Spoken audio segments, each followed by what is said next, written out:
नमस्कार दोस्तों, आपका बोन डॉक्टर के अगले एपिसोड में आपका स्वागत है। आज हम बात करेंगे पीडियाट्रिक हिप इन्फेक्शन के बारे में, जिसे सेप्टिक आर्थराइटिस कहते हैं। तो ये जॉइंट के अंदर इन्फेक्शन होती है, पहले कुछ सालों में देखी गई है बच्चों में। डायग्नोसिस इसका सस्पेक्ट होता है हिस्ट्री से, फिजिकल एग्जामिनेशन से, इमेजिंग से और लेबोरेटरी स्टडी से। कंफर्मेशन के लिए हमें अक्सर हिप को एस्पिरेट करना पड़ता है। ये एक सर्जिकल इमरजेंसी है और इसे इमीडिएटली रिकग्नाइज करना चाहिए और सर्जिकली ड्रेन करना चाहिए और एंटीबायोटिक्स देते हैं ताकि infection once and for all खत्म हो जाए। तो इंसिडेंस तो रेयर होता है, 4 से 5 बच्चों में देखा गया है पर 1 lakh children in a year annually.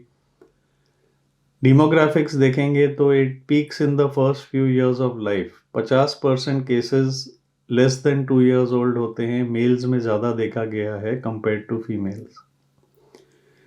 Location देखें तो हिप और नी जॉइंट का 35% इन्वॉल्वमेंट है amongst all cases of septic arthritis in children. Risk factors क्या होती है? प्री मैच्योर चिल्ड्रन में ज़्यादा देखा गया है क्योंकि ये रिलेटिवली इम्यूनो कॉम्प्रोमाइज्ड होते हैं।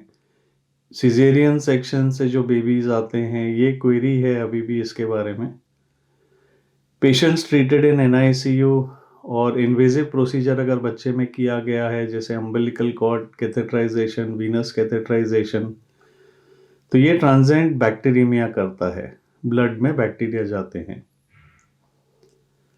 मैकेनिज्म देखें तो डायरेक्ट इनोकुलेशन कॉमन है, फ्रॉम ट्रॉमा या सर्जरी स्किन पेनिट्रेट होता है तो बैक्टीरिया घुस जाते हैं।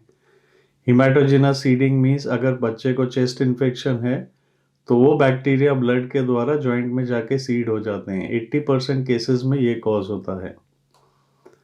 अगर बच्चे को ऑस्टियोमाइलाइटिस हुआ है जो मेटाफिसिस में चालू होता है तो वहां से वो जॉइंट के अंदर जा सकता है। नियोनेट्स में ट्रांसफाइशियल वेसल्स होते हैं जो अलाउ करते हैं spread into the joint from metaphysis. Joints जिसकी मेटाफिसिस जॉइंट के अंदर होती है वो है हिप, शोल्डर, एल्बो और एंकल। तो पैथोफिजियोलॉजी क्या होती है, इससे क्या डैमेज हो सकता है? एक तो जो बैक्टीरिया इन्फेक्शन के कारण प्रोटियोलिटिक एंजाइम निकलते हैं, ये आर्टिकुलर सरफेस को डैमेज कर देते हैं और ये 8 घंटे के अंदर शुरू हो जाता है। जॉइंट का प्रेशर भी इंक्रीज होता है, इससे फीमर हेड की, हिप जॉइंट के हेड की ब्लड सर्कुलेशन कॉम्प्रोमाइज हो सकती है और ऑस्टियोनेक्रोसिस हो जाता है बच्चों के फीमर के हेड का। तो अगर माइक्रोबायोलॉजी देखे कि क्या जंतु हैं हिप में, तो 55% केसेस में ऑर्गेनिज्म आइडेंटिफाई नहीं होते और एज के हिसाब से ऑर्गेनिज्म वेरी होते हैं। जैसे कि नियोनेट्स में सबसे ज़्यादा ग्रुप बी स्ट्रेप्टोकॉकस देखा गया है। 2 साल के बच्चों के उम्र से ज़्यादा बच्चों में स्टैफ ऑरियस देखा गया है। एडोलेसेंट्स में नाइसेरिया गनोरिया देखा गया है और वेरिसेला इन्फेक्शन के बाद group A beta haemolytic streptococcus देखा गया है। दूसरे ऑर्गेनिजम्स होते हैं जिन्हें HACE के ऑर्गेनिजम्स कहते हैं, हीमोफिलस एक्टिनोबैसिलस, कार्डियोबैक्टीरियम, आइकेनेला और किंगेला। तो ये ऑर्गेनिजम्स भी देखे गए हैं।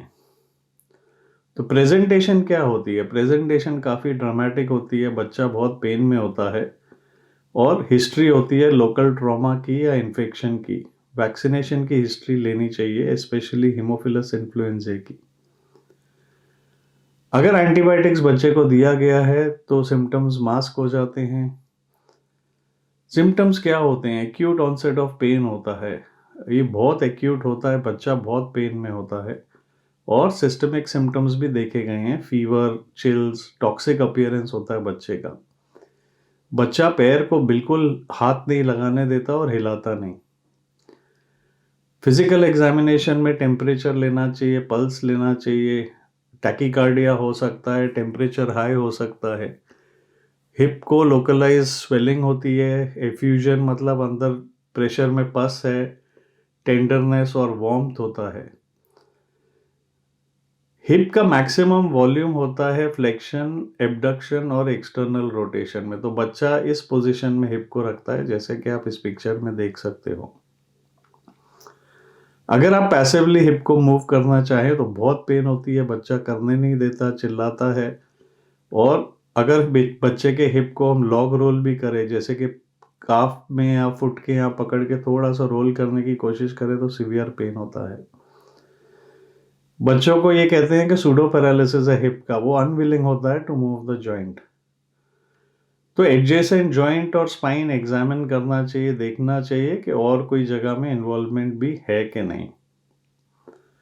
तो आज का एपिसोड यहीं खत्म होता है। अगले एपिसोड में हम इमेजिंग के बारे में बात करेंगे, सीरम टेस्ट, लैब टेस्ट के बारे में बात करेंगे, और इन्वेस्टिगेशंस करके डायग्नोसिस पे कैसे आते हैं ये सब देखेंगे। तो अगर आपको हमारा एपिसोड पसंद आया हो तो लाइक बटन दबाइए, शेयर बटन दबाइए, और हमारा चैनल देखने के लिए बहुत बहुत धन्यवाद। इसे अपने फ्रेंड्स फैमिली के साथ ज़रूर शेयर करिए। Thank you.